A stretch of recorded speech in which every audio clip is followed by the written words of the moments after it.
our next segment here at the Neighborhood Preview Show for tristatefootball.com here at Eli's and Ross. And with me on stage now are the Fairfield Indians. And Fairfield head coach Jason Krausen right here to my left. And all the way on the far left, Danny Burns, offensive lineman committed to Louisville. Next to him is Logan Colas. Colas started on the offensive line last year and moved to the defensive line this season. To my right, Robert Behannon, heading to Middle Tennessee State, already verbally committed to there for 2015 for his college career. And down on the corner, Tony Stevens, another fine defensive lineman for the Indians, who already has an offer from Youngstown State. So, Coach, let's get right into it. 2-8 last year, but one of the things I noticed about your team started a lot of juniors, a ton of juniors, and not only that, from the time you took over the team, one of the things I noticed about the team is they've gotten bigger. Before you took over, it seemed like your defensive backs were 5'10", 5'9", 165, 170 pounds, playing at the GCM level, or GMC level, but it seems like they've gotten bigger, and they look like they're going to be a chance to be pretty good. Well, I think a couple things. You talked about the weight program. It's probably the first thing that we put our emphasis on when we came in as a staff. We had to build that program, obviously. Playing the juniors last year, when you come in and take a new program over that's kind of struggled, the first thing you want to do is you want to hang your hat on the class. And once you get your program going, and we've been there for 2 years now with 2 off seasons, we feel like the program's where it should be, and it's finally our program. And I think you can see all the guys at the table that we've done a really good job in the weight room. Yeah, and you've been in the GMC for a long time with Middletown. It's a special breed there, and I really enjoy the coaching in that league. I mean, from Kastner and Mason and Larry Cox and Rick Haynes, and this is a really good competitive league. There's no gimmies on a Friday night, whether you're 2-8 or 7-0 anymore. There's no doubt about it. I think not only are there a lot of good players. You look last year, we signed 34 Division I players out of the GMC alone on signing day. But the coaching is outstanding. Every night, like you said, night in, night out. We lost 4 games last year in the league by a total of 16 points. We were right there, and it comes down to a play here, a play there, and people are prepared on Friday night in the GMC. How do you change that culture to getting over the hump and winning? You say you're so close, but yet this offseason, with a lot of guys with a lot of experience, what do you do as a coach to get them in the right mindset? Well, I think it's the things we develop in the off season in the weight room. We started a lot of internal competitions with our guys and just trying to teach them how to compete, how to win, what it feels like to win. We did a lot of that this off season, and just constantly being on our guys and preaching and making sure that our guys are upbeat and understanding what it means to be successful. When you look at this Fairfield program, they've come out to support you, the fans. Talk about the fans and what it's like. Because, again, this hasn't been a program that's been on top ever, except for that 1 year, and I think it's like 86 you won the state championship. That's a long time ago, but what's it like to build that, and how have the fans and boosters been for you? Well, I would say this, this is my 5th head coaching job. My 5th school, 2nd in the GMC, and as far as the support system that we've gotten from our touchdown club and our parents, second to none as far as things I've dealt with in my career. It's just allowed us as coaches to do our jobs and coach the game of football and coach these young men, and not have to do a lot of the off-the-field things that it takes to run a program of our size. Well, I think the epitome of your program starts all the way down there on the far left end, and we'll give the microphone down here to Dan Burns. And Danny, I mean, what a difference a year makes for you. Last year you were here at this same neighborhood preview show. We have hosted it at a different spot, but here you are, a young junior, really raw talent. Coach was talking about you and Behannon to me early in the season, before the season. All of a sudden, you go to these camps and you're knocking people out all over the place, and you're getting all these high reviews. What's the last year been like for you? I mean, it's got to be a whirlwind. This last year has really sped up a lot as far as recruiting goes and everything for me. I never even talked to a college coach until last year, and just been trying to get bigger in the weight room, better. So.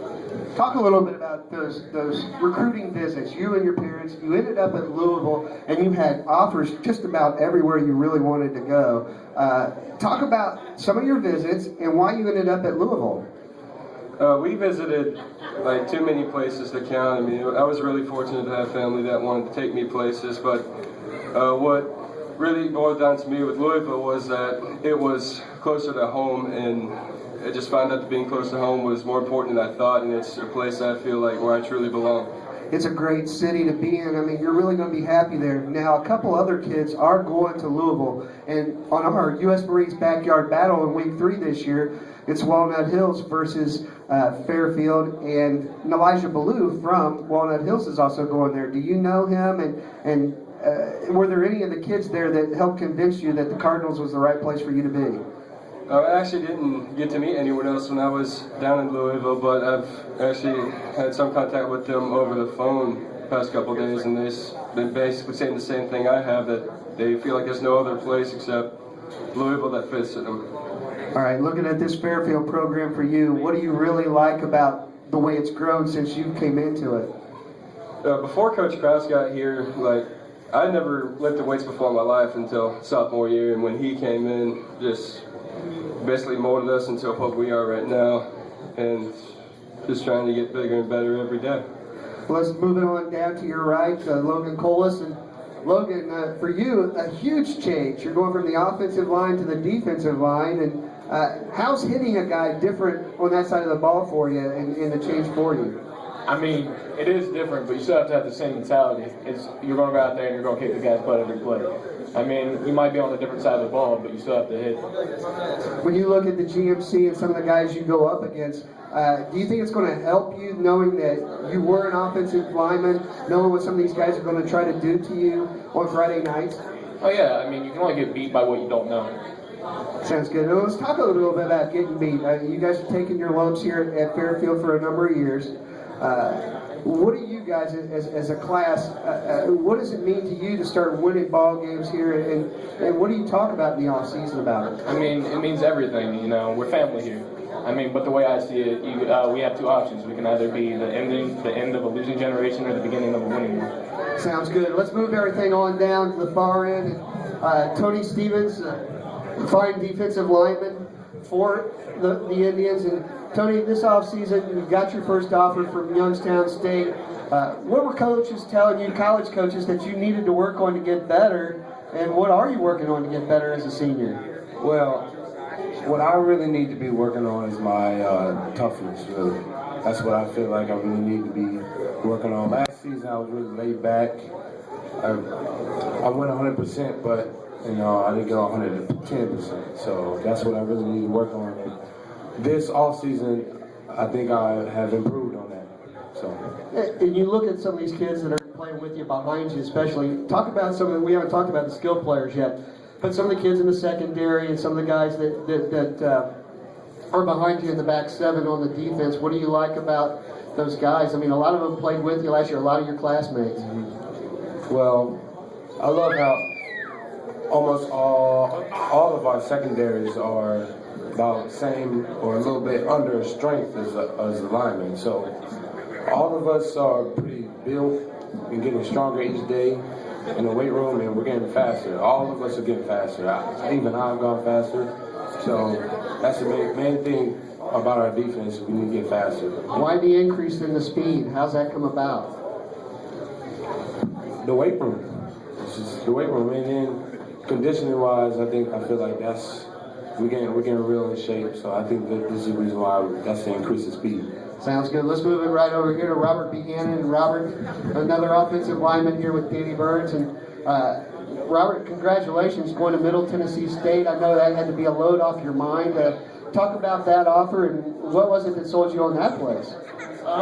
It was mainly the coaching staff, and then I had family down there that lives down there, and then family was really comfortable down there. I was comfortable, and I see it somewhere where I actually don't play. So, when you look at playing next to Burns for the last couple of years, what's the best part of playing on that offensive line? I mean, there's a lot of you guys that have been there for a while. You seem to be in some harmony. What do you like about those guys? I mean, over the years, you kind of build that relationship with each other where you can trust each other, make that block, he'll make that block, and